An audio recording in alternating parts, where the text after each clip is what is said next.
Good evening, Jan John here. This is the second part of my discussion about jilted killers, or men who, having been dumped by their partners, then go on to attack them violently. If you will remember, I started talking about this subject after an incident near my condo where a young man, after being rejected by his girlfriend, chased her and stabbed her with a pair of scissors. I have printed the link to live leaks below if you want to watch the video. The incident was caught on CCTV camera in the soy. Now, in the first part I discussed why some people may react in a violent way whereas others may not, and I made the important point that human violence is mediated or caused by ideas rather than instincts as it is with animals. I then went on to talk briefly about why some people are violent and others are not, and attributed this partly to culture and partly to the upbringing of the person. There are many factors involved here, and I don't want to go into that in much depth. I'm more interested in the significance of ideas in leading people to be angry and then violent. So in this situation, the thing leading to the anger and violence is the rejection. The person feels rejected and they then get angry and maybe violent. So let's talk about rejection. Rejection means, for example, that we are not seen as good enough in some way for a job, for a position, or to be someone's girlfriend or boyfriend. And when this happens, we feel disappointed and sad, discouraged, and most importantly, we may feel that we have been insulted, that our self-image has been attacked. And that, I think, is the key factor involved in this incident and other similar incidents. When a man reacts in such a violent way against his girlfriend, I think it shows us that his self-esteem has been attacked, and he feels the need to take revenge, or punish her, or it may just be a way he thinks he can recover his damaged ego. So let's examine this idea of rejection. If I go for an interview for a job and they turn me down, I will certainly feel disappointed. But what should I do after I leave the interview and I am feeling sorry for myself? What is the best strategy? If you are mature, you will re-examine the details of the interview in your mind, try to see what you may have done wrong, or what the interviewers may not have liked, or consider other circumstances which may be against you. For example, this may be a time of high unemployment, so there are many competitors for the job, and you may just have been unlucky. It may not have been that there was anything wrong with me. My skills and experience may have been sufficient. It may just have been that there were too many applicants for the job, so I never really had a chance of succeeding. So this is the way we should deal with any kind of rejection. objective self-analysis and consideration of the situation, and this can lead to something positive. We can learn from the rejection situation, and this is part of our development. Life is going to be a series of rejections, but if each time you learn from the situation, then you will develop and become a stronger and better person. I think we can all understand that the rejection of first love can be especially painful. Many of you may already have been through this situation, and it is the beginning of learning about romance, close relationships, and most importantly about yourself. It is especially painful because first love, as the song goes, is the deepest.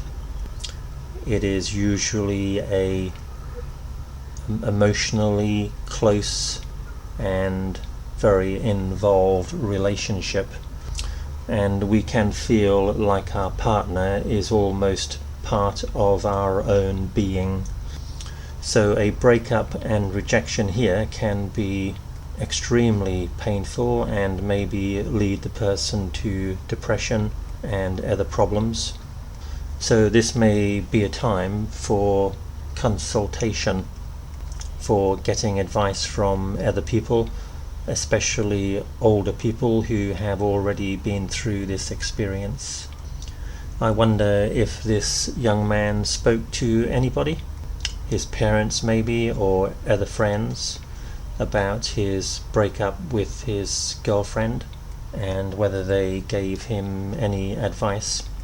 I'm sure if he had not, which I suspect he didn't, this would have made it more difficult for him to deal with this situation. I think though most people go through the puppy love stage, their first romance, which can be painful but does not usually lead to anyone trying to murder anyone. And the second, third and fourth breakup are far less painful, and we also begin to learn more about ourselves and also about relationship.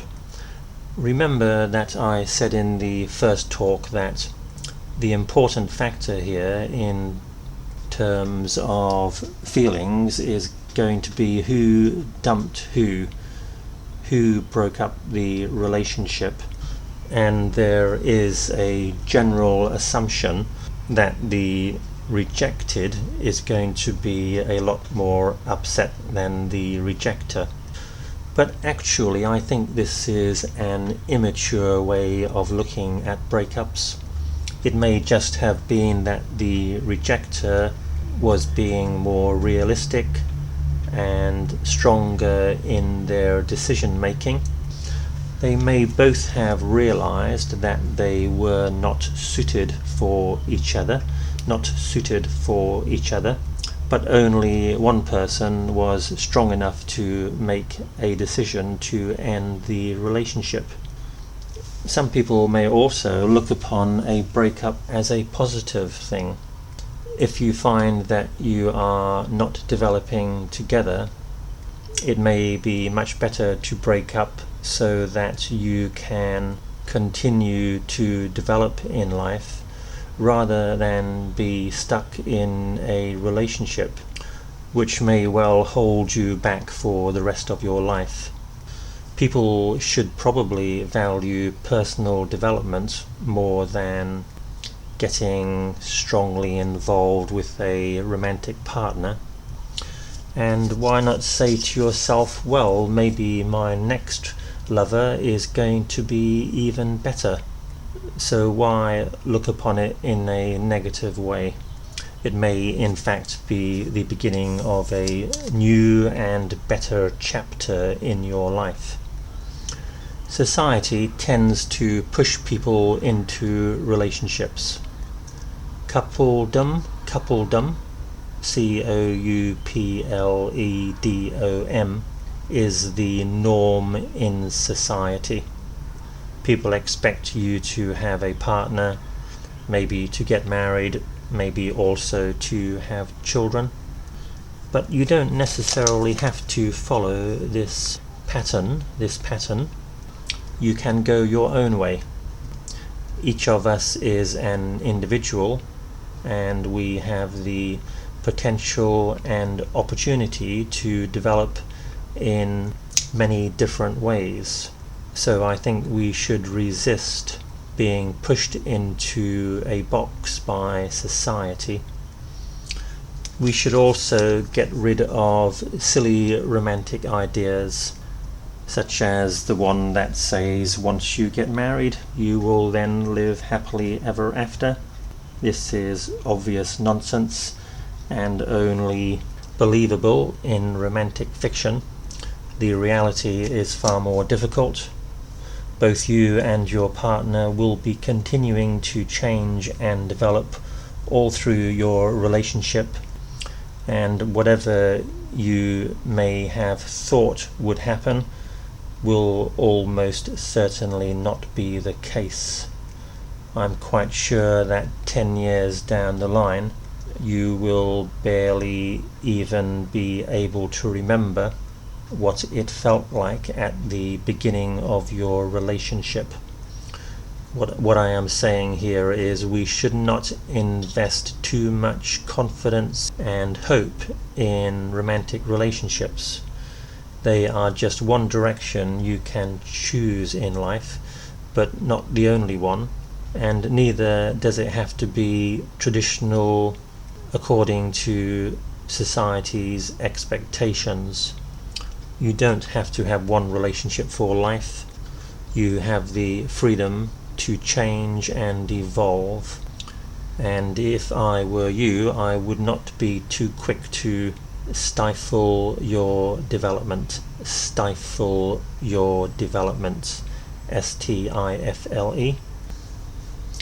I wonder if perhaps this young man did not have much hope in his own life, and that was why his romantic relationship may have seemed so important. I think it is a clear mistake to invest all of your happiness in one thing like this. There should be many other things going on in your life: work, friendships, personal interests, music, exercise, whatever you like. You should never look upon anything as something you cannot do without.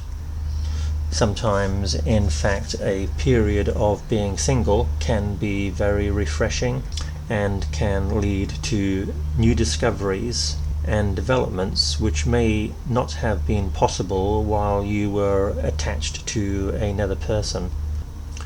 Some people believe in the idea of a soulmate, someone who is going to be so close and similar in their thinking that you will never argue, and that you will share life in a harmonious and loving way. My personal opinion is that this is nonsense, basically because we do not stay fixed in our ideas, we continue to develop. So if you have a soulmate, it probably means that you are not developing. You are trying to hold on to a moment in time which may make you feel secure, but in the long run is going to lead to lack of maturity and stymied personal development. Stymied personal development. STYMIED. That's all for now. I will say good night and come back to this topic in my next video.